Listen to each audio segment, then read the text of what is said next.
Hi friends, എല്ലാവർക്കും M4 ലേണിംഗിലേക്ക് സ്വാഗതം. ഇന്നത്തെ ക്ലാസ്സിൽ 8ാം ക്ലാസ്സിലെ ബേസിക് സയൻസ് ടെക്സ്റ്റ് ബുക്കിലെ ഡൈവേഴ്സിറ്റി ഫോർ സസ്റ്റനൻസ് എന്ന 13ാമത്തെ ചാപ്റ്ററാണ് നമ്മൾ ഡിസ്കസ് ചെയ്യാൻ പോകുന്നത്. ഡൈവേഴ്സിറ്റി എന്നാൽ വൈവിധ്യമെന്നും സസ്റ്റനൻസ് എന്നാൽ നിലനിൽപ്പെന്നുമാണ് അർത്ഥം.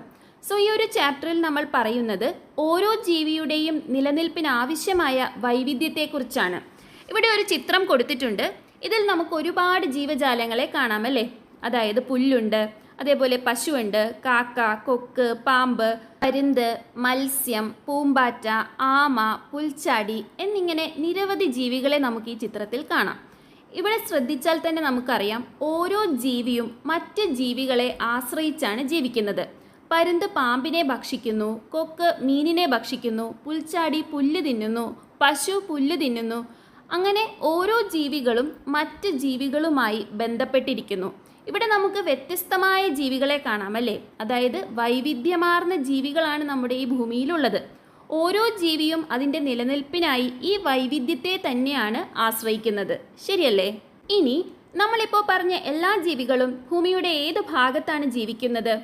അതറിയണമെങ്കിൽ എന്താണ് ബയോസ്ഫിയർ അഥവാ ജീവമണ്ഡലം എന്നറിയണം. Biosphere is a part of earth where life exist.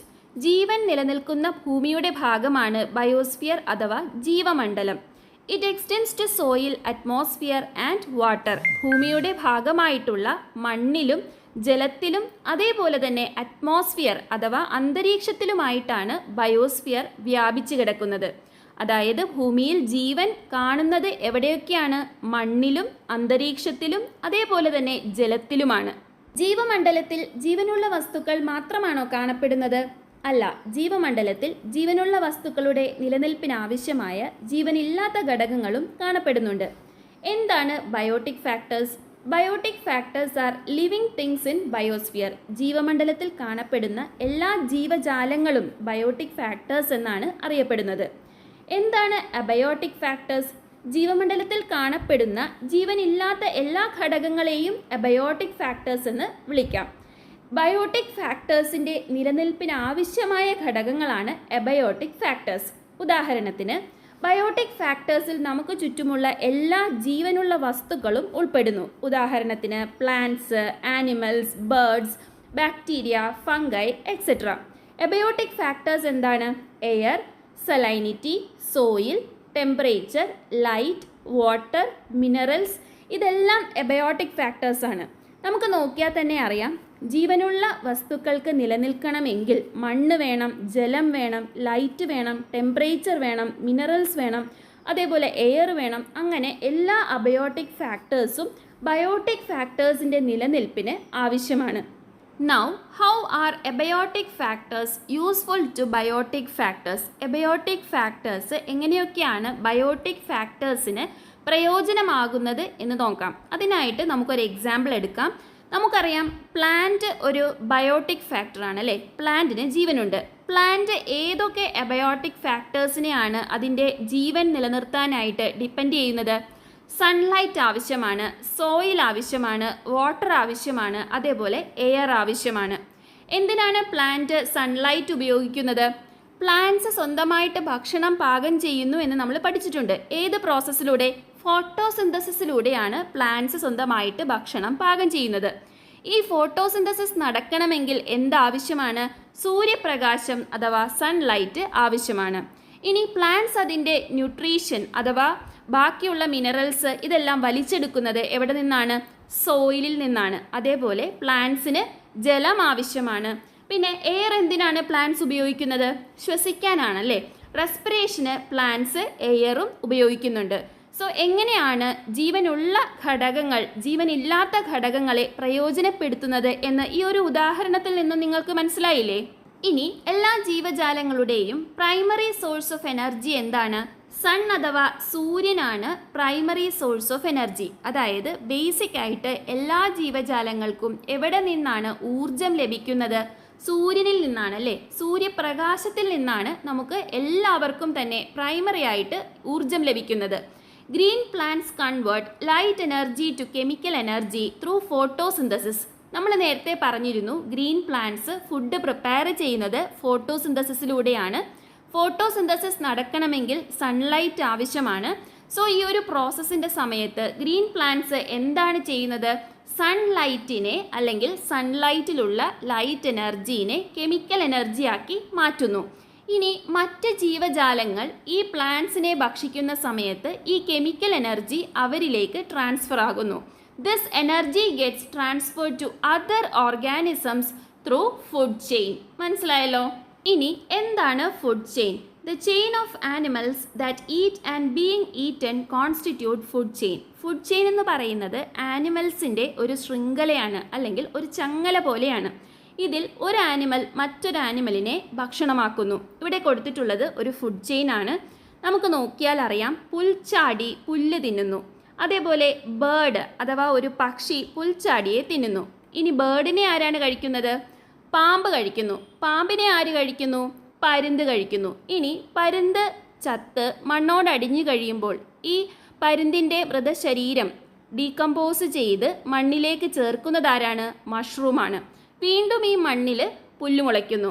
ഇതിങ്ങനെ കണ്ടിന്യൂസ് ആയി പോയിക്കൊണ്ടിരിക്കുന്നു. ഇങ്ങനത്തെ ഒരു ശൃംഖലയാണ് ഫുഡ് ചെയിൻ എന്ന് പറയുന്നത്. ഇവിടെ ഒരു ജീവി മറ്റൊരു ജീവിയെ ഭക്ഷണത്തിനായിട്ട് ഡിപ്പെൻഡ് ചെയ്യുന്നു. ഇനി എന്താണ് food web? In nature, different food chains are interrelated and this network is called food web. ഈ ഒരു ഫുഡ് ചെയിൻ മാത്രമല്ല നമ്മുടെ പ്രകൃതിയിലുള്ളത്, ഒരുപാട് ഫുഡ് ചെയിൻസ് കാണപ്പെടുന്നുണ്ട്.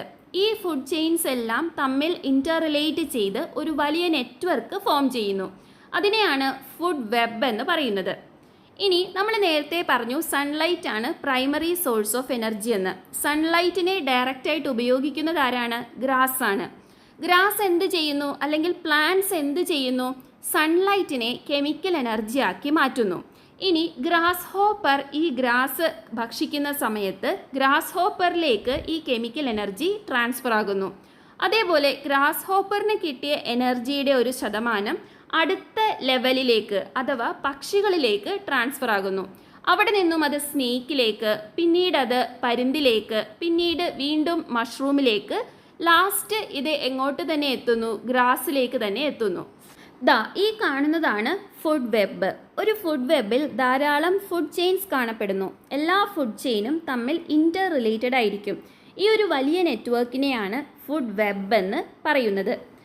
ഇവിടെ നമുക്കൊരു ഫുഡ് ചെയിൻ കാണാം. അതേപോലെ ഇവിടെ മറ്റൊരു ഫുഡ് ചെയിൻ ഉണ്ട്. ഇവിടെ വേറൊരു ഫുഡ് ചെയിൻ ഉണ്ട്. ഇങ്ങനെ ധാരാളം ഫുഡ് ചെയിൻസ് ഒരു ഫുഡ് വെബിൽ തമ്മിൽ ലിങ്ക് ആയിട്ട് കാണപ്പെടുന്നു. ഓക്കെ. ഇനി ഒരു ഫുഡ് ചെയിനിലെ പ്രൊഡ്യൂസേഴ്സ് അഥവാ ഉൽപാദകർ ആരായിരിക്കും? പ്ലാന്റ്സ് ആയിരിക്കും. എന്തുകൊണ്ടാണ്? പ്ലാന്റ്സ് ആണ് സൺലൈറ്റ് ഉപയോഗിച്ചുകൊണ്ട് ഭക്ഷണം സ്വന്തമായിട്ട് പാകം ചെയ്യുന്നത്. So plants that perform photosynthesis are called producers. Organisms that depend on plants directly or indirectly for food are called consumers. Consumers അഥവാ ഉപഭോക്താക്കൾ എന്നറിയപ്പെടുന്നത് ആരാണ്? Organisms that depend on plants directly or indirectly. അതായത് പ്ലാന്റ്സിനെ ഭക്ഷണത്തിനായിട്ട് നേരിട്ടോ അല്ലാതെയോ ഡിപ്പെൻഡ് ചെയ്യുന്ന ജീവികളാണ് consumers അല്ലെങ്കിൽ ഉപഭോക്താക്കൾ. കൺസ്യൂമേഴ്സ് തന്നെ പല തരത്തിലുണ്ട്. Consumers that directly depend on plants are called primary consumers. ഡയറക്റ്റായിട്ട് പ്ലാന്റ്സിനെ ഭക്ഷിക്കുന്ന കൺസ്യൂമേഴ്സാണ് പ്രൈമറി കൺസ്യൂമേഴ്സ് എന്നറിയപ്പെടുന്നത്. Organisms that feed on primary consumers are called secondary consumers. ഈ ഒരു പ്രൈമറി കൺസ്യൂമേഴ്സിനെ ഭക്ഷിക്കുന്ന ഓർഗാനിസംസ് ആണ് സെക്കൻഡറി കൺസ്യൂമേഴ്സ് എന്ന് അറിയപ്പെടുന്നത്. Now, organisms that feed on secondary consumers are called tertiary consumers. Secondary കൺസ്യൂമേഴ്സിനെ ഭക്ഷണമാക്കുന്ന ഓർഗാനിസംസ് ആണ് ടെറിഷറി കൺസ്യൂമേഴ്സ് എന്ന് അറിയപ്പെടുന്നത്. സോ പ്രൊഡ്യൂസേഴ്സ് എന്ന് പറയുന്നത് പ്ലാന്റ്സ് ആണ്. പ്ലാന്റ്സിനെ ഭക്ഷിക്കുന്ന ഡയറക്റ്റായിട്ടോ ഇൻഡയറക്റ്റായിട്ടോ പ്ലാന്റ്സിനെ ഭക്ഷിക്കുന്ന ജീവികളാണ് കൺസ്യൂമേഴ്സ്. കൺസ്യൂമേഴ്സ് തന്നെ 3 തരത്തിലുണ്ട്: പ്രൈമറി, സെക്കൻഡറി, ടെർഷറി. പ്ലാന്റ്സിനെ ഡയറക്റ്റായിട്ട് കൺസ്യൂം ചെയ്യുന്ന ഉപഭോക്താക്കളാണ് പ്രൈമറി കൺസ്യൂമേഴ്സ്. പ്രൈമറി കൺസ്യൂമേഴ്സിനെ ഭക്ഷിക്കുന്ന ജീവികളാണ് സെക്കൻഡറി കൺസ്യൂമേഴ്സ്. സെക്കൻഡറി കൺസ്യൂമേഴ്സിനെ ഭക്ഷിക്കുന്ന ജീവികളാണ് ടെറിഷറി കൺസ്യൂമേഴ്സ്. ഓക്കെ. ഇനി എന്താണ് tropic level? The term indicates the position of an organism in the food chain. ഒരു ഫുഡ് ചെയിൻ എടുത്തു കഴിഞ്ഞാൽ അതിൽ ഒരു ഓർഗാനിസം അല്ലെങ്കിൽ ഒരു ജീവിയുടെ സ്ഥാനത്തെ സൂചിപ്പിക്കുന്ന പദമാണ് tropic level. Since A food chain starts with plants they represent the first tropic level. ഏതൊരു ഫുഡ് ചെയിൻ എടുത്താലും അതിൽ ആദ്യം ആരായിരിക്കും ഉണ്ടാവുന്നത്? പ്ലാന്റ് ആണല്ലേ. സോ പ്ലാന്റ്സ് ഫസ്റ്റ് ട്രോപ്പിക് ലെവലിൽ പെടുന്നു. Herbivores that derive food directly from plants are included in the second tropic level. നമ്മൾ പറഞ്ഞു പ്ലാന്റ്സിനെ ഡയറക്റ്റായിട്ട് ഭക്ഷിക്കുന്ന കൺസ്യൂമേഴ്സാണ് പ്രൈമറി കൺസ്യൂമേഴ്സ്. ഇവരെ നമുക്ക് ഹെർബിവോർസ് എന്നും വിളിക്കാം. ഈ ഹെർബിവോർസ് ആണ് സെക്കൻഡ് ട്രോപ്പിക് ലെവലിൽ വരുന്നത്. Carnivores that depend on herbivores for food are included in the third tropic level. Third tropic ലെവലിൽ വരുന്നത് കാർണിവോർസ് ആണ്. അതായത് പ്രൈമറി കൺസ്യൂമേഴ്സ് അഥവാ ഹെർബിവോർസിനെ ഭക്ഷിക്കുന്ന ജീവികളാണ് തേർഡ് ട്രോപ്പിക് ലെവലിൽ വരുന്നത്. Now predators that pray on carnivores represent the fourth tropic level.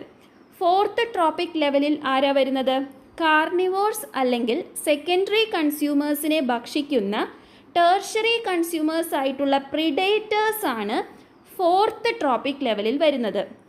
Now as A food web turns increasingly complex the same organism may represent different tropic levels. ഇപ്പം നമ്മൾ 4 tropic levels പറഞ്ഞു അല്ലേ. അതിൽ plants first tropic ലെവലിൽ വരുന്നു, herbivores second tropic ലെവലാണ്, carnivores third tropic ലെവലാണ്, predators fourth tropic ലെവലാണ്. സോ ഇതിൽ വരുന്ന ഓർഗാനിസംസ് എപ്പോഴും സെയിം ട്രോപ്പിക് ലെവലിൽ തന്നെ ഉണ്ടാകണമെന്ന് നിർബന്ധമില്ല. നമ്മുടെ ഫുഡ് വെബ് കോംപ്ലെക്സ് ആവുന്നതിനനുസരിച്ച് ഒരേ ഓർഗാനിസം തന്നെ ചിലപ്പോൾ പല ട്രോപ്പിക് ലെവലിൽ പ്രത്യക്ഷപ്പെടാം. ഓക്കെ, പക്ഷേ പ്ലാന്റ്സ് എപ്പോഴും ഏത് ട്രോപ്പിക് ലെവലിലായിരിക്കും? ഫസ്റ്റ് ട്രോപ്പിക് ലെവലിൽ തന്നെയായിരിക്കും. ഓക്കെ, ഈ ഒരു പിക്ചറിൽ നിന്നും ട്രോപ്പിക് ലെവൽസ് നമുക്ക് ഒന്നുകൂടി വ്യക്തമായിട്ട് മനസ്സിലാക്കാം. ഫസ്റ്റ് ട്രോപ്പിക് ലെവൽസിൽ വരുന്നത് പ്രൊഡ്യൂസേഴ്സ് ആയിട്ടുള്ള പ്ലാന്റ്സ് ആണ്. സെക്കൻഡ് ട്രോപ്പിക് ലെവലിൽ വരുന്നത് ഹെർബിവോർസ് ആണ് അല്ലെങ്കിൽ പ്രൈമറി കൺസ്യൂമേഴ്സ് ആണ്. തേർഡ് ട്രോപ്പിക് ലെവലിൽ വരുന്നത് കാർണിവോർസ് അല്ലെങ്കിൽ സെക്കൻഡറി കൺസ്യൂമേഴ്സ് ആണ്. ഫോർത്ത് ട്രോപ്പിക് ലെവലിൽ വരുന്നത് ടെർഷ്യറി കൺസ്യൂമേഴ്സ് ആണ്. അതായത് കാർണിവോർസിനെ ഭക്ഷിക്കുന്ന ജീവികളാണ് ടെർഷ്യറി കൺസ്യൂമേഴ്സിൽ വരുന്നത്. അതിൻ്റെ ഒരു പിക്ചറൈസ്ഡ് റെപ്രസെൻറ്റേഷനാണ് ഇവിടെ കൊടുത്തിട്ടുള്ളത്.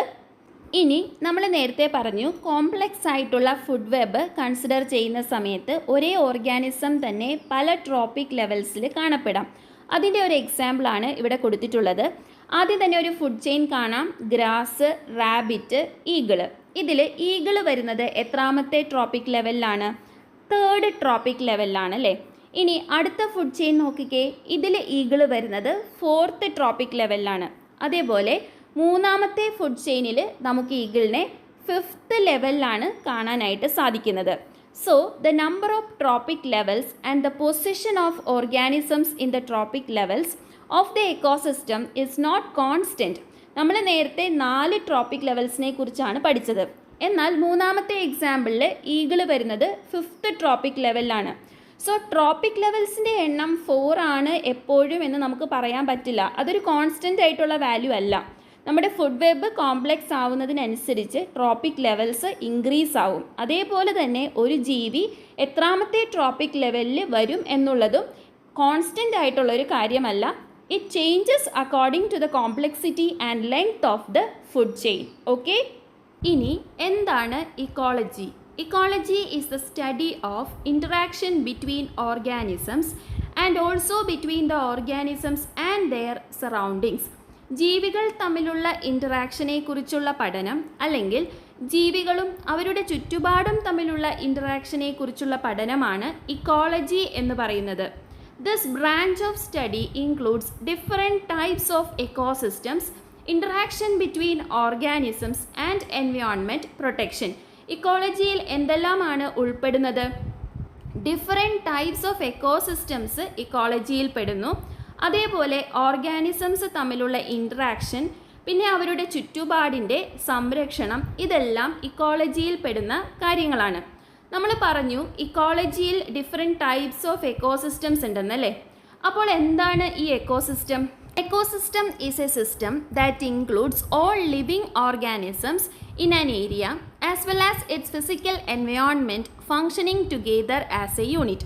എല്ലാ ലിവിങ് ആയിട്ടുള്ള ഓർഗാനിസംസും അതിൻ്റെ ചുറ്റുമുള്ള ഫിസിക്കൽ എൻവയോൺമെൻറ്റ് അല്ലെങ്കിൽ ലിവിങ് അല്ലാത്ത ഫാക്ടേഴ്സും ഒറ്റ യൂണിറ്റ് ആയിട്ട് ഫങ്ഷൻ ചെയ്യുന്ന ഒരു സിസ്റ്റത്തെയാണ് എക്കോസിസ്റ്റം എന്ന് പറയുന്നത്.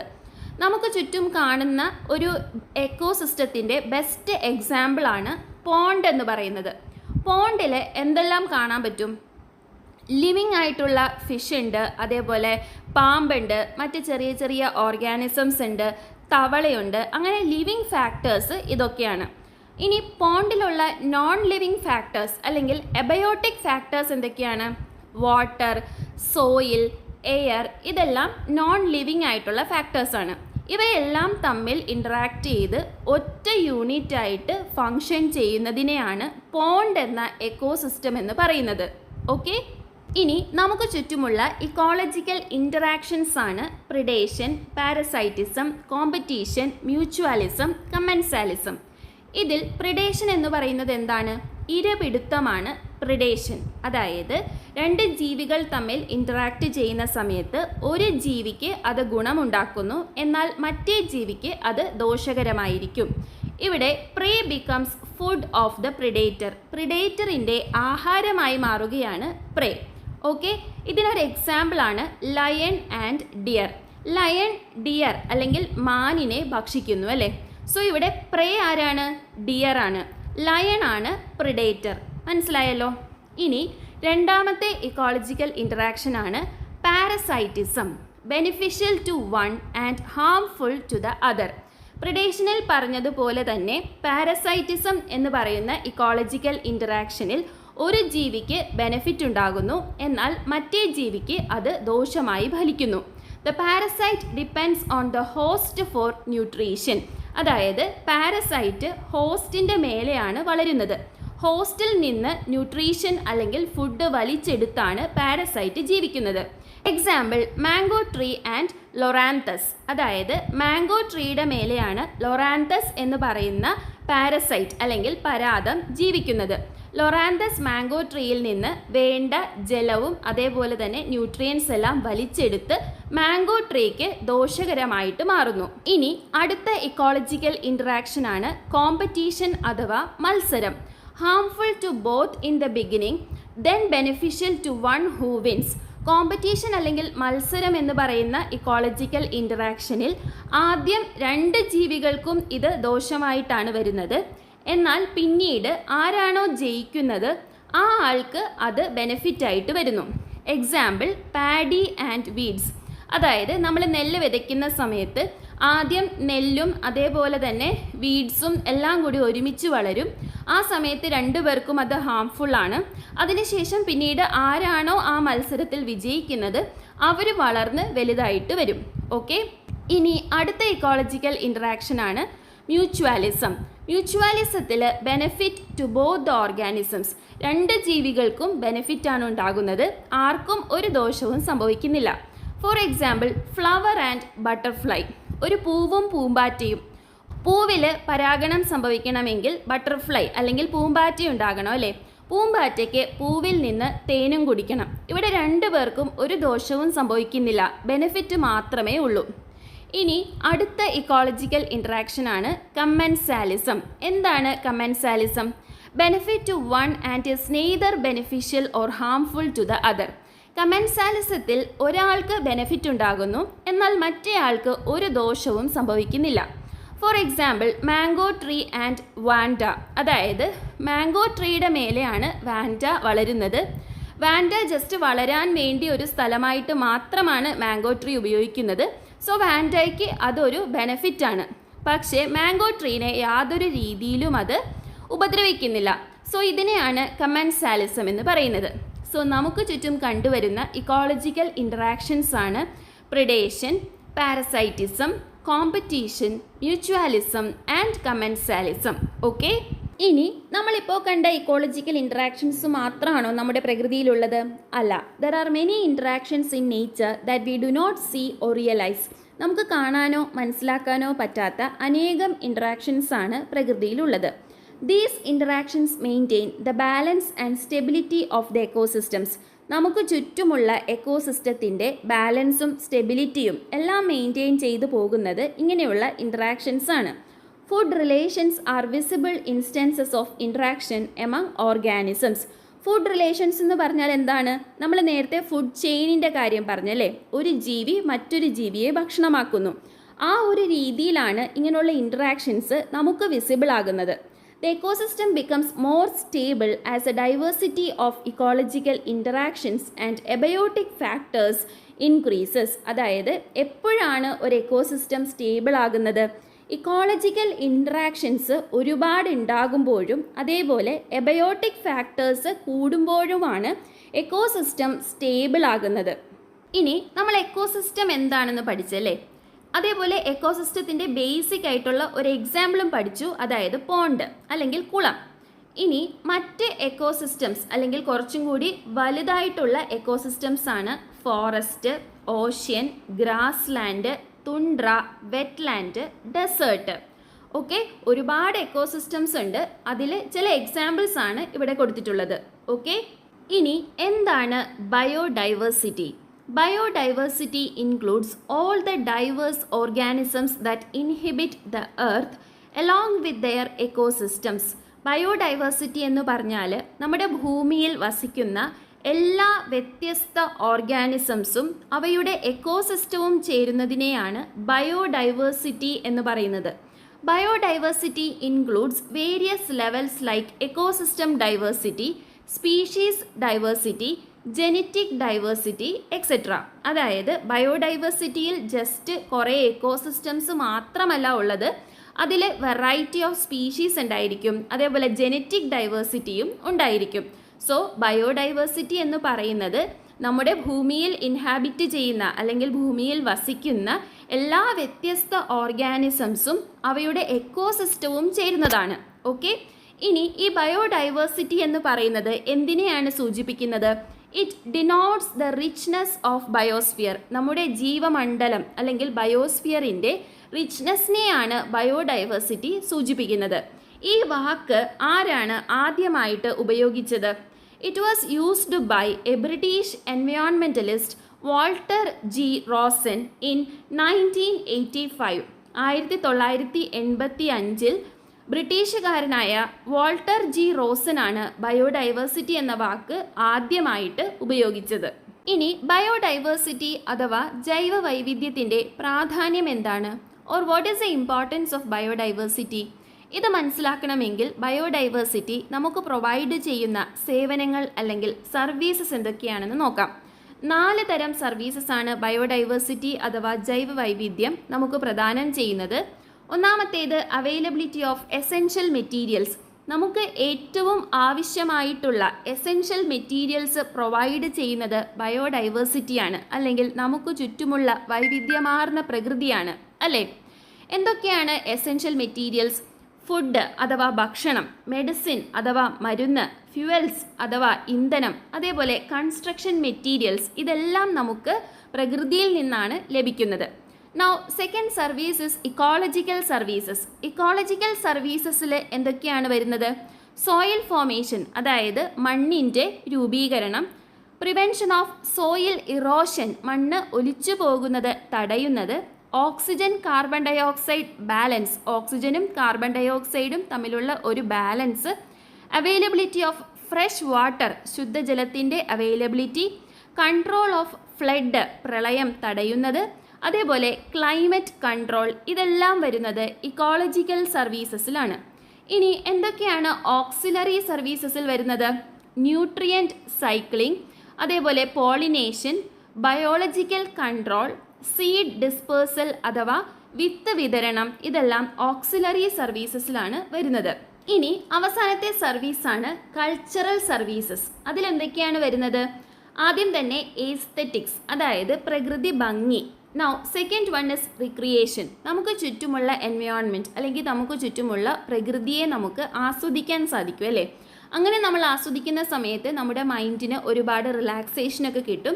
സോ അങ്ങനെയുള്ള കാര്യങ്ങളാണ് റിക്രിയേഷനിൽ വരുന്നത്. And third one is study. അതായത് നമുക്ക് പ്രകൃതിയിൽ നിന്നും ഒരുപാട് കാര്യങ്ങൾ പഠിക്കാനുണ്ട്. And the last one is rituals and their practices. ഇന്നും ഒരുപാട് ആൾക്കാർ, പ്രത്യേകിച്ചും ട്രൈബ്സൊക്കെ പ്രകൃതിയുമായി ബന്ധപ്പെട്ട് ഒരുപാട് ആചാരങ്ങളൊക്കെ ഇന്നും ഫോളോ ചെയ്യുന്നുണ്ട് അല്ലേ. സോ അതാണ് റിച്വൽസ് ആൻഡ് ദെയർ പ്രാക്ടീസസിൽ വരുന്നത്. സോ എന്തൊക്കെയാണ് biodiversity services? Availability of essential materials. നമുക്ക് ആവശ്യമായ എസെൻഷ്യൽ മെറ്റീരിയൽസ് പ്രൊവൈഡ് ചെയ്യുന്നത് നമുക്ക് ചുറ്റുമുള്ള വൈവിധ്യമാർന്ന പ്രകൃതിയാണ്.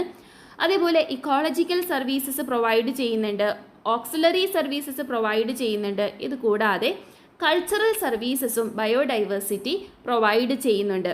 സോ ബയോഡൈവേഴ്സിറ്റിയുടെ പ്രാധാന്യം എന്താണെന്ന് മനസ്സിലായല്ലോ.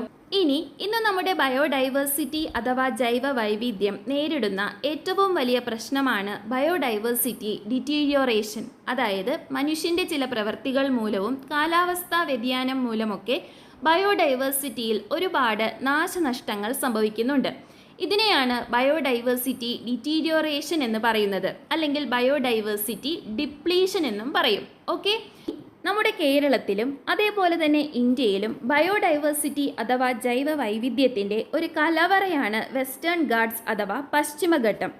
ഇന്ന് വെസ്റ്റേൺ ഗാട്സും ഈ ഒരു പ്രശ്നം നേരിടുന്നുണ്ട്, അതായത് biodiversity depletion. Western Ghats rich in biodiversity lying parallel to the Arabian Sea and is more than 1,500 kilometers long and 1.25 lakh square kilometers wide. അതായത് വെസ്റ്റേൺ ഗാട്സ് എവിടെയാണ് സ്ഥിതി ചെയ്യുന്നത്?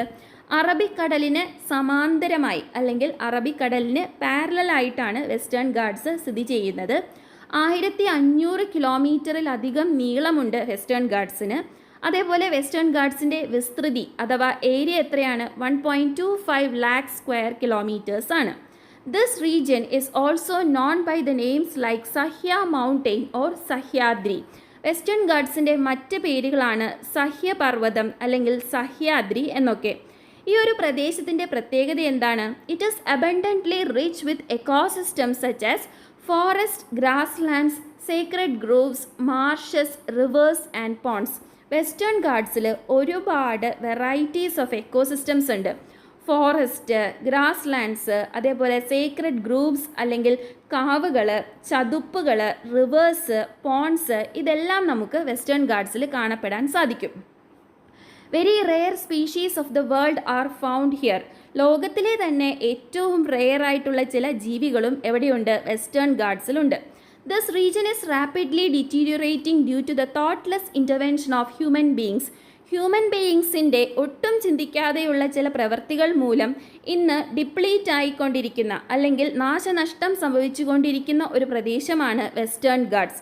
The process of deterioration of ecological diversity in the Western Ghats has been accelerated by agriculture, dams which obstruct the flow of rivers, mining, exploitation of the forest wealth, tourism and hunting. എങ്ങനെയൊക്കെയാണ് മനുഷ്യർ അല്ലെങ്കിൽ നമ്മൾ human beings western ഗാട്സിനെ deplete ചെയ്യുന്നത്? ഒട്ടും ശാസ്ത്രീയമല്ലാത്ത രീതിയിലുള്ള agriculture അല്ലെങ്കിൽ കൃഷി രീതി, പിന്നെ എന്താണ്, റിവേഴ്സിൻ്റെ ഫ്ലോ അല്ലെങ്കിൽ നമ്മുടെ നദികളുടെ ഒഴുക്കിനെ തടയുന്ന രീതിയിൽ ഡാംസ് കൺസ്ട്രക്റ്റ് ചെയ്യുന്നതിലൂടെ, എക്സ്പ്ലോയിറ്റേഷൻ ഓഫ് ഫോറസ്റ്റ് വെൽത്ത് അതായത് കാട്ടിലെ വസ്തുക്കളെ അമിതമായിട്ട് ഉപയോഗിക്കുന്നതിലൂടെ, അതേപോലെ ടൂറിസം ആൻഡ് ഹണ്ടിങ് ടൂറിസത്തിലൂടെയും അതേപോലെ വേട്ടയാടുന്ന പ്രവൃത്തിയിലൂടെയുമെല്ലാം നമ്മൾ മനുഷ്യർ വെസ്റ്റേൺ ഗാട്സിൻ്റെ ബയോഡൈവേഴ്സിറ്റിയെ ഡിറ്റീരിയോറേറ്റ് ചെയ്തുകൊണ്ടിരിക്കുകയാണ്. ഇനി ബയോഡൈവേഴ്സിറ്റി ഡിപ്ലീഷൻ മൂലം എക്സ്റ്റിങ്ക്റ്റ് ആയ അല്ലെങ്കിൽ വംശനാശം സംഭവിച്ച ചില ജീവികളാണ് ഈ ചിത്രത്തിൽ കൊടുത്തിരിക്കുന്നത്. ഒന്നാമത്തേത് ഡോഡോ പക്ഷിയാണ്. എന്താണ് ഡോഡോ പക്ഷിയുടെ പ്രത്യേകത? It is A kind of flightless bird. പറക്കാൻ കഴിയാത്ത ഒരുതരം പക്ഷിയായിരുന്നു ഡോഡോ പക്ഷി. ഇതെവിടെയാണ് കണ്ടുവന്നിരുന്നത്? മൗറീഷ്യസിലെ ദ്വീപുകളിലാണ് ഡോഡോ പക്ഷി ഉണ്ടായിരുന്നത്. ഇന്ന് ഈ പക്ഷി നമ്മുടെ ഭൂമിയിലില്ല അല്ലെങ്കിൽ എക്സ്റ്റിങ്ക്റ്റ് ആയി പോയി. Now second one is passenger pigeon. Passenger pigeon flew in lakhs along North American sky. North അമേരിക്കയുടെ ആകാശത്തുകൂടെ ലക്ഷക്കണക്കിന് കിലോമീറ്റേഴ്സ് പറന്ന് നടന്നിരുന്ന പക്ഷിയായിരുന്നു പാസഞ്ചർ പീജിയൻസ്. മൂന്നാമത്തേതാണ് quagga. Quagga is a wild zebra variety from the southern part of Africa. ആഫ്രിക്കയുടെ southern പാർട്ടിൽ കണ്ടുവന്നിരുന്ന ഒരു വൈൽഡ് സീബ്രയാണ് ക്വാഗ എന്ന് പറയുന്നത്. ഈ 3 ജീവികളും ഇന്ന് നമ്മുടെ ഭൂമിയിലില്ല, അല്ലെങ്കിൽ എക്സ്റ്റിങ്ക്റ്റ് ആയിട്ട് പോയി. ഇനി നമുക്ക് ഒരു പുസ്തകത്തെക്കുറിച്ചും അതിൻ്റെ രചയിതാവിനെക്കുറിച്ചും പഠിക്കാം. പുസ്തകത്തിൻ്റെ പേരാണ് സൈലൻറ്റ് സ്പ്രിംഗ് അഥവാ നിശബ്ദ വസന്തം. 1962 അമേരിക്കൻ റിസർച്ചറായ റേച്ചൽ കാർസൺ എന്ന വ്യക്തിയാണ് ഈ ഒരു പുസ്തകം രചിച്ചിരിക്കുന്നത്. ഈ പുസ്തകത്തിൽ എന്തിനെക്കുറിച്ചാണ് പറയുന്നത്? DDT പോലുള്ള പെസ്റ്റിസൈഡ്സ് ഉണ്ടാക്കുന്ന എൻവയോൺമെൻറ്റൽ ആൻഡ് ഹെൽത്ത് ഹസാർഡ്സിനെ കുറിച്ചാണ് ഈ പുസ്തകത്തിൽ പ്രതിപാദിക്കുന്നത്. Carson pointed out that birds and other organisms died in large numbers when DDT mixed with petroleum products, affectionately called insect bomb, was sprayed widely on agricultural fields. അതായത് കൃഷിസ്ഥലങ്ങളിൽ insect bomb എന്ന ഓമന പേരിൽ ഒരു pesticide spray ചെയ്തിരുന്നു. എന്തുകൊണ്ടാണ് ഈ insect bomb നിർമ്മിച്ചിരിക്കുന്നത്? DDT എന്ന രാസവസ്തുവിനെ പെട്രോളിയം പ്രോഡക്ട്സുമായിട്ട് മിക്സ് ചെയ്തിട്ടാണ് ഇൻസെക്റ്റ് ബോംബ് ഉണ്ടാക്കിയിരുന്നത്. ഈ പെസ്റ്റിസൈഡ്സ് ആണ് അഗ്രികൾച്ചറൽ ഫീൽഡ്സിൽ ഉപയോഗിച്ചിരുന്നത്. ഇത് ഒരുപാട് ആനിമൽസിനെയും ബേർഡ്സിനെയും കൊന്നൊടുക്കിയിട്ടുള്ളതായിട്ടാണ് കാർസൺ പറയുന്നത്. She established with the help of study reports that most pesticides caused cancer. അതേപോലെ തന്നെ ഈ പെസ്റ്റിസൈഡ്സ് എല്ലാം ക്യാൻസർ ഉണ്ടാക്കുന്നവയാണെന്നും ആര് തെളിയിച്ചിരുന്നു? കാർസൺ തെളിയിച്ചിരുന്നു.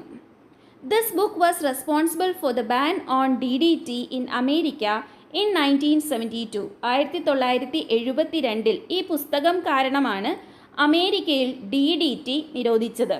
സോ സൈലൻറ്റ് സ്പ്രിംഗ് അഥവാ നിശബ്ദ വസന്തം എന്ന പുസ്തകം രചിച്ചിരിക്കുന്നത് ആരാണ്? റേച്ചൽ കാർസൺ ആണ്. ഇതിൽ എന്തിനെക്കുറിച്ചാണ് പ്രതിപാദിക്കുന്നത്? DDT പോലുള്ള ഹാംഫുൾ ആയിട്ടുള്ള പെസ്റ്റിസൈഡ്സിനെ കുറിച്ചാണ് പ്രതിപാദിക്കുന്നത്. ഓക്കെ, സോ നമുക്ക് ചുറ്റുമുള്ള എൻവയോൺമെൻറ്റിനെ അല്ലെങ്കിൽ നമ്മുടെ പ്രകൃതിയെ അല്ലെങ്കിൽ നമ്മുടെ ബയോഡൈവേഴ്സിറ്റിയെ നമ്മൾ സംരക്ഷിച്ചില്ലെങ്കിൽ ഇനിയും ഒരുപാട് ജീവികൾക്ക് എക്സ്റ്റിങ്ഷൻ സംഭവിക്കാം, അല്ലെങ്കിൽ വംശനാശം സംഭവിക്കാം. അങ്ങനെ വംശനാശ ഭീഷണി നേരിടുന്ന ചില ജീവികളാണ് ഈ ചിത്രത്തിൽ കാണുന്നത്. ഒന്നാമത്തേത് അശോകമരമാണ്. രണ്ടാമത്തേത് മരമഞ്ഞൾ അഥവാ ട്രീ ടർമറിക്. മൂന്നാമത്തേത് മലബാർ സിവറ്റ് ക്യാറ്റ്. നാലാമത്തേത് നീൽഗിരി താർ. അഞ്ചാമത്തേത് ലയൺ ടെയിൽഡ് മക്കാക്ക് അല്ലെങ്കിൽ സിംഹവാലൻ കുരങ്ങ്. ആറാമത്തേതാണ് മലബാർ ഹോൺബിൽ. സോ ഈ ജീവികളെല്ലാം വംശനാശം നേരിടുന്ന ജീവികളാണ്. ഏതൊക്കെയാണ്? അശോകമരം, മരമഞ്ഞൾ, Malabar civet cat, Nilgiri tahr, lion tailed macaque, അതേപോലെ മലബാർ ഹോൺബിൽ. സോ എക്സ്റ്റിങ്ക്റ്റ് ആയ 3 ജീവികളെക്കുറിച്ച് നമ്മൾ നേരത്തെ പഠിച്ചു. ഇവയെല്ലാം, ഈ ചിത്രത്തിൽ കാണുന്ന ജീവികളെല്ലാം എക്സ്റ്റിങ്ഷൻ നേരിട്ടുകൊണ്ടിരിക്കുന്ന അല്ലെങ്കിൽ എപ്പോൾ വേണമെങ്കിലും എക്സ്റ്റിങ്ഷൻ സംഭവിക്കാവുന്ന ജീവികളാണ്. ഓക്കെ, ഇനി എന്താണ് red data book? IUCN International Union for Conservation of Nature is an organization for environmental protection operating in different countries. അതായത് IUCN എന്ന് പറയുന്നത് പല രാജ്യങ്ങളിലായിട്ട് എൻവയോൺമെൻറ്റൽ പ്രൊട്ടക്ഷന് വേണ്ടി പ്രവർത്തിക്കുന്ന ഓർഗനൈസേഷനാണ്. IUCNൻ്റെ ഫുൾ ഫോം എന്താണ്?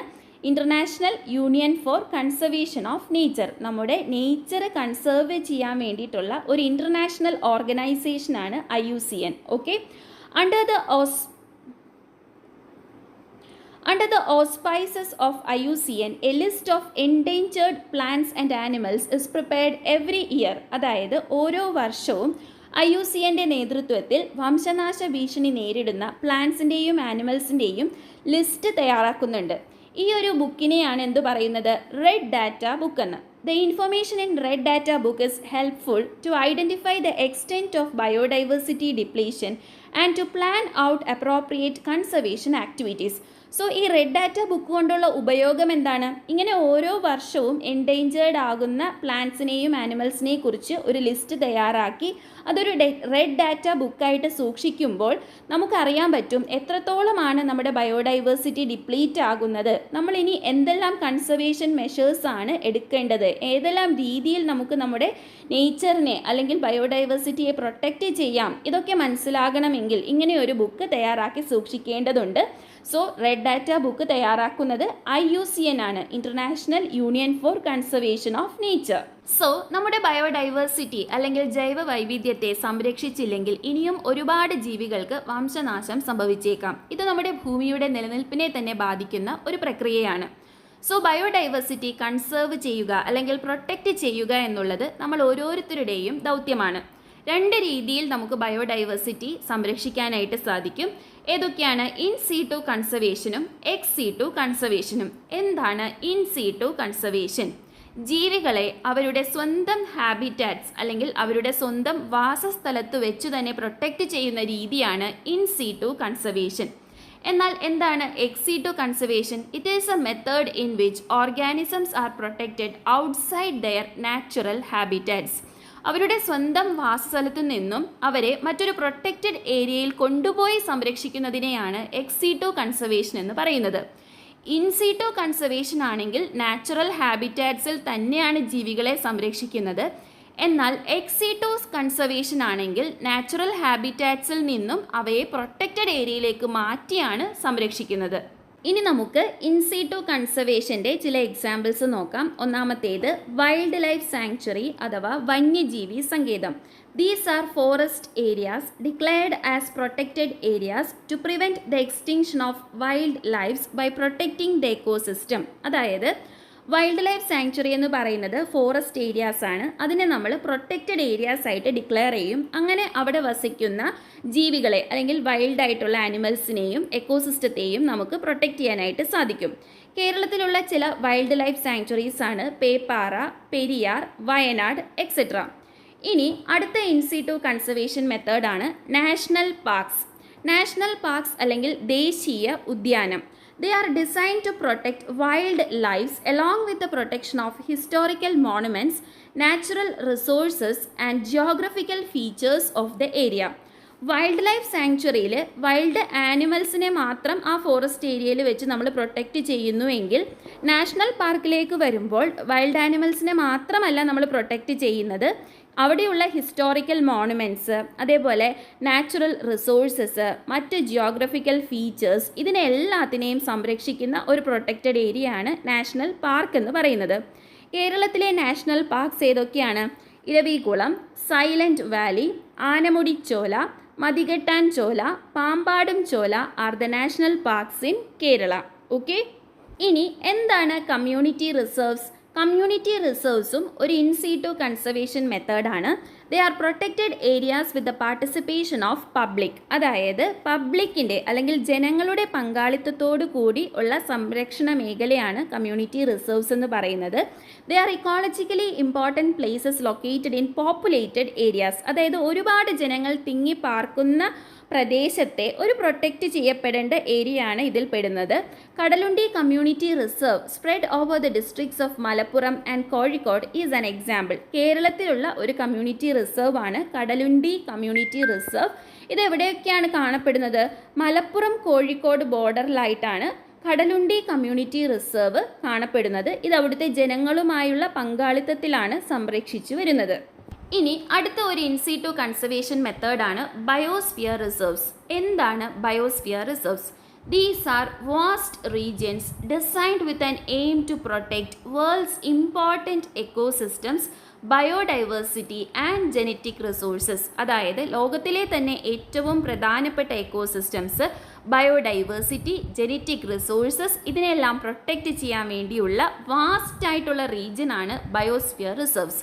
അതായത് നമ്മുടെ വൈൽഡ് ലൈഫ് സാങ്ച്വറീസിനേക്കാളും നാഷണൽ പാർക്സിനേക്കാളും ഒക്കെ കുറച്ചുകൂടി വാസ്റ്റായിട്ടുള്ള ഏരിയയിലാണ് ബയോസ്ഫിയർ റിസർവ്സ് ഉണ്ടാകുക. ഇനി കേരളത്തിൻ്റെ ഭാഗമായിട്ട് വരുന്ന ബയോസ്ഫിയർ റിസർവ്സ് ആണ് നീൽഗിരിയും അതേപോലെ തന്നെ അഗസ്ത്യാർ കൂടവും. ഇനി അടുത്ത ഇൻ സീറ്റു കൺസർവേഷൻ മെത്തേഡാണ് സേക്രഡ് ഗ്രൂവ്സ് അഥവാ കാവുകൾ. കാവുകൾ കമ്പാരിറ്റീവ്ലി ചെറിയ ഏരിയയിലുള്ള സംരക്ഷണ മേഖലകളാണ്. ഇതിന് ചുറ്റുമായിട്ട് മനുഷ്യർ താമസിക്കുന്നുണ്ടാവും. Due to changes in life style many of these which were highly bio rich have been destroyed. അതായത് മനുഷ്യരുടെ കൂടുതലായിട്ടുള്ള കടന്നാക്രമണം മൂലം ഇങ്ങനെയുള്ള കാവുകൾ പലതും ഇന്ന് നശിച്ചു പോയിട്ടുണ്ട്. only few are remaining. കുറച്ചു മാത്രമേ ഇന്ന് ബാക്കിയുള്ളൂ. sacred groves play an important role in conservation of water in the region too. ആ ഒരു പ്രദേശത്തെ ജലസംരക്ഷണത്തിനും ഇത് സഹായിച്ചിരുന്നു. നമുക്കറിയാം, കാവുകളെന്ന് പറയുമ്പോൾ ഒരു വലിയ കുളം അല്ലെങ്കിൽ ഏതെങ്കിലും ഒരു വാട്ടർ ബോഡി, അതിന് ചുറ്റുമായിട്ട് ഒരുപാട് സസ്യജാലങ്ങൾ, അതേപോലെ പക്ഷികൾ, പാമ്പുകൾ, ഇങ്ങനെയൊക്കെ കാണുന്ന ഒരു ചെറിയ പ്രദേശമാണ് കാവുകളെന്ന് പറയുന്നത്. ഇനി മറ്റൊരു ഇൻസിറ്റു കൺസർവേഷൻ മെത്തേഡാണ് ecological hotspots. Ecological hotspots are areas rich in endemic species but facing the threat of habitat destruction. അതായത് ഇക്കോളജിക്കൽ ഹോട്ട്സ്പോട്ട്സിലുള്ള ജീവികൾ ആ ഒരു പ്രദേശത്തെ തന്നെ ജീവികളായിരിക്കും, എന്നാൽ അവരുടെ ഹാബിറ്റാറ്റ് അല്ലെങ്കിൽ അവരുടെ വാസസ്ഥലമാണ് നശിച്ചുകൊണ്ടിരിക്കുന്നത്. Each hotspot is ecologically a very important area of biodiversity. Out of the 34 hotspots all over the world, 3 of them are in India. അതായത് ലോകം മൊത്തം പരിഗണിക്കുന്ന സമയത്ത് 34 ഹോട്ട്സ്പോട്ട്സ് ആണ് ഉള്ളത്. അതിൽ 3 എണ്ണം ഇന്ത്യയിലാണ്. അത് ഏതൊക്കെയാണ്? ഒന്ന് നമ്മൾ നേരത്തെ പറഞ്ഞ വെസ്റ്റേൺ ഗാട്സ് അല്ലെങ്കിൽ പശ്ചിമഘട്ടം, അടുത്തത് north eastern Himalayas, and the last one is Indo Burma region. So ഇത് 3ഉമാണ് നമ്മുടെ ഇന്ത്യയിലുള്ള ഇക്കോളജിക്കൽ ഹോട്ട്സ്പോട്ട്സ്. ഇനി നമുക്ക് എക്സിറ്റു കൺസർവേഷൻ മെത്തേഡ്സ് നോക്കാം. ഒന്നാമത്തേതാണ് സുവോളജിക്കൽ ഗാർഡൻസ് അല്ലെങ്കിൽ സൂ. നമുക്ക് സൂയിൽ ചെന്ന് കഴിഞ്ഞാൽ ഒരുപാട് ആനിമൽസിനെ സെപ്പറേറ്റ് കേജസിലാക്കി സംരക്ഷിച്ചിരിക്കുന്നത് കാണാം അല്ലേ. അവർക്ക് റീപ്രൊഡ്യൂസ് ചെയ്യാൻ വേണ്ട സാഹചര്യവും സൂവിൽ പ്രൊവൈഡ് ചെയ്യുന്നുണ്ട്. സോ സൂ എന്ന് പറയുമ്പോൾ ഓരോ ആനിമൽസിനെയും അവരുടെ സ്വന്തം വാസസ്ഥലത്ത് നിന്നും സൂയിലേക്ക് കൊണ്ടുവന്ന് അവിടെ പ്രൊട്ടക്റ്റ് ചെയ്യുന്ന ഒരു രീതിയാണ്. സോ ഇതൊരു എക്സിറ്റു കൺസർവേഷൻ മെത്തേഡാണ്. കേരളത്തിൽ എവിടെയൊക്കെയാണ് നമുക്ക് സൂ കാണാൻ പറ്റുന്നത് അല്ലെങ്കിൽ സുവോളജിക്കൽ ഗാർഡൻസ് കാണാൻ പറ്റുന്നത്? 2 സ്ഥലത്താണ്. ഒന്ന് തിരുവനന്തപുരം, അടുത്തത് തൃശ്ശൂർ. ഇനി മറ്റൊരു എക്സിറ്റു കൺസർവേഷൻ മെത്തേഡാണ് ബൊട്ടാണിക്കൽ ഗാർഡൻസ്. സുവോളജിക്കൽ ഗാർഡൻസിൽ ആനിമൽസിനെയാണ് സെപ്പറേറ്റ് ആയിട്ട് നമ്മൾ സംരക്ഷിക്കുന്നതെങ്കിൽ ബൊട്ടാണിക്കൽ ഗാർഡൻസിൽ പ്ലാന്റ്സിനെയാണ് സംരക്ഷിക്കുന്നത്. ഇവിടെയുള്ള പ്ലാന്റ്സിനെ അവരുടെ സ്വന്തമായിട്ടുള്ള അല്ലെങ്കിൽ നേറ്റീവായിട്ടുള്ള ഹാബിറ്റാറ്റ്സിൽ നിന്നും കൊണ്ടുവന്ന് ബൊട്ടാണിക്കൽ ഗാർഡൻസിൽ നമ്മൾ വളർത്തി സംരക്ഷിക്കുകയാണ്. കേരളത്തിൽ 2 ബൊട്ടാണിക്കൽ ഗാർഡൻസ് ആണ് ഉള്ളത്. ഒന്നാമത്തേത് Jawaharlal Nehru tropical botanical garden and research institute, Palode, Thiruvananthapuram. അടുത്തത് Malabar botanical garden at Olavanna in Kozhikode. So 2 സ്ഥലത്താണ് കേരളത്തിൽ ബൊട്ടാണിക്കൽ ഗാർഡൻസ് ഉള്ളത്. ഒന്ന് തിരുവനന്തപുരത്ത് പാലോടും മറ്റൊന്ന് കോഴിക്കോട് ഒളവണ്ണയിലുമാണ്. ഇനി ജീൻ ബാങ്ക്സും ഒരു എക്സിറ്റു കൺസർവേഷൻ മെത്തേഡാണ്. These are research centers with facilities to collect seeds and gametes to preserve them for a long time. അതായത് ജീൻ ബാങ്ക്സ് എന്ന് പറയുന്നത് ഗ്യാമേറ്റ്സിനെയും അതേപോലെ സീഡ്സിനെയും കളക്ട് ചെയ്ത് സംരക്ഷിക്കുന്ന റിസർച്ച് സെൻറ്റേഴ്സാണ്. ഇത് കുറേ കാലത്തേക്ക് അവർ പ്രിസർവ് ചെയ്ത് സംരക്ഷിച്ച് വെക്കുന്നു. Organisms can be റിക്രിയേറ്റഡ് out of them when ever required. ആവശ്യമുള്ളപ്പോൾ നമുക്ക് ഈ സീഡ്സിൽ നിന്നും പുതിയ ഓർഗാനിസത്തിനെ നമുക്ക് ഉണ്ടാക്കിയെടുക്കാനായിട്ട് സാധിക്കും. Rajiv Gandhi Centre for Biotechnology at Thiruvananthapuram is an example. കേരളത്തിലുള്ള ഒരു ജീൻ ബാങ്ക് ആണ് Rajiv Gandhi Centre for Biotechnology. ഇനി എൻവയോൺമെൻറ്റ് പ്രൊട്ടക്ഷന് കൂടുതൽ ഇമ്പോർട്ടൻസ് കൊടുക്കുന്ന 2 ഓർഗനൈസേഷൻസ് ആണ് ഇവിടെ കൊടുത്തിരിക്കുന്നത്. ഒന്നാമത്തേത് IUCN, ഇതിനെക്കുറിച്ച് നമ്മൾ നേരത്തെ പറഞ്ഞിരുന്നു. രണ്ടാമത്തേത് WWF അഥവാ World Wide Fund for Nature. ആദ്യം നമുക്ക് IUCN എന്താണെന്ന് നോക്കാം. International Union for Conservation of Nature. ഇതിൻ്റെ ആസ്ഥാനം സ്വിറ്റ്സർലാൻഡ് ആണ്. എന്താണ് ഇതിൻ്റെ മോട്ടീവ്? പ്രൊട്ടക്ഷൻ ഓഫ് ബയോഡൈവേഴ്സിറ്റി അഥവാ ജൈവ വൈവിധ്യം സംരക്ഷിക്കുക എന്നതാണ് ഈ ഓർഗനൈസേഷൻ്റെ ദൗത്യം. ഇനി രണ്ടാമത്തെ ഓർഗനൈസേഷനാണ് WWF അഥവാ World Wide Fund for Nature. Biodiversity conservation, prevention of exploitation and pollution of natural resources are objectives of World Wide Fund for Nature. അതായത് ബയോഡൈവേഴ്സിറ്റി കൺസർവേഷൻ ഇവരുടെ ഒരു ലക്ഷ്യമാണ്. അതോടൊപ്പം തന്നെ നാച്ചുറൽ റിസോഴ്സസിനെ എക്സ്പ്ലോയിറ്റ് ചെയ്യുന്നത് തടയുക, അതേപോലെ നാച്ചുറൽ റിസോഴ്സസിൻ്റെ പൊല്യൂഷൻ തടയുക, ഇതും ഇവരുടെ മോട്ടീവാണ്. ഇതിൻ്റെയും ഹെഡ് ക്വാർട്ടേഴ്സ് എവിടെയാണ്? സ്വിറ്റ്സർലാൻഡ് ആണ്. ഓക്കെ. So World Wide Fund for നേച്ചറും IUCNും രണ്ടും എൻവയോൺമെൻറ്റ് പ്രൊട്ടക്ഷനുമായി ബന്ധപ്പെട്ട അല്ലെങ്കിൽ ബയോഡൈവേഴ്സിറ്റി പ്രൊട്ടക്ഷനുമായി ബന്ധപ്പെട്ട രണ്ട് ഓർഗനൈസേഷൻസ് ആണ്. രണ്ടിൻ്റെയും ഹെഡ് ക്വാർട്ടേഴ്സ് എവിടെയാണ്? സ്വിറ്റ്സർലാൻഡാണ്. ഓക്കെ. സോ നമ്മൾ ഈ ചാപ്റ്ററിൽ എന്തൊക്കെയാണ് പഠിച്ചത്? ഡിഫറെൻറ്റ് ട്രോപ്പിക് ലെവൽസ് പഠിച്ചു, അതേപോലെ ഇക്കോളജിക്കൽ ഇൻട്രാക്ഷൻസ് പഠിച്ചു, പിന്നെ ബയോഡൈവേഴ്സിറ്റി, അതേപോലെ ബയോഡൈവേഴ്സിറ്റി ഡിപ്ലീഷൻ, അതിൻ്റെ കാരണങ്ങൾ, പിന്നെ നമ്മൾ ലാസ്റ്റ് കൺസർവേഷൻ ഓഫ് ബയോഡൈവേഴ്സിറ്റി, അതിൻ്റെ ഡിഫറെൻറ്റ് മെത്തേഡ്സ്, എക്സാമ്പിൾസ്, ഇതെല്ലാം പഠിച്ചു. സോ ഇത്രയും കാര്യങ്ങളാണ് ഈ ഒരു ചാപ്റ്ററിൽ നമുക്ക് പഠിക്കാനുള്ളത്. എല്ലാവർക്കും ഈ ചാപ്റ്റർ നന്നായി മനസ്സിലായി എന്ന് വിചാരിക്കുന്നു. നിങ്ങളുടെ അഭിപ്രായങ്ങളും നിർദ്ദേശങ്ങളും കമൻറ്റായി അറിയിക്കാൻ മറക്കരുത്. അതുപോലെ തന്നെ ഇതുവരെ ഈ ചാനൽ സബ്സ്ക്രൈബ് ചെയ്തിട്ടില്ലാത്ത കൂട്ടുകാർ എന്തായാലും ചാനലൊന്ന് സബ്സ്ക്രൈബ് ചെയ്ത് സപ്പോർട്ട് ചെയ്യണം. അതോടൊപ്പം തന്നെ വീഡിയോയുടെ ലിങ്ക് നിങ്ങളുടെ ഫ്രണ്ട്സിന് സെൻഡ് ചെയ്ത് കൊടുക്കാനും മറക്കരുത്. സോ മറ്റൊരു വീഡിയോയിൽ കാണുന്നത് വരെ താങ്ക് യു ഫ്രണ്ട്സ്.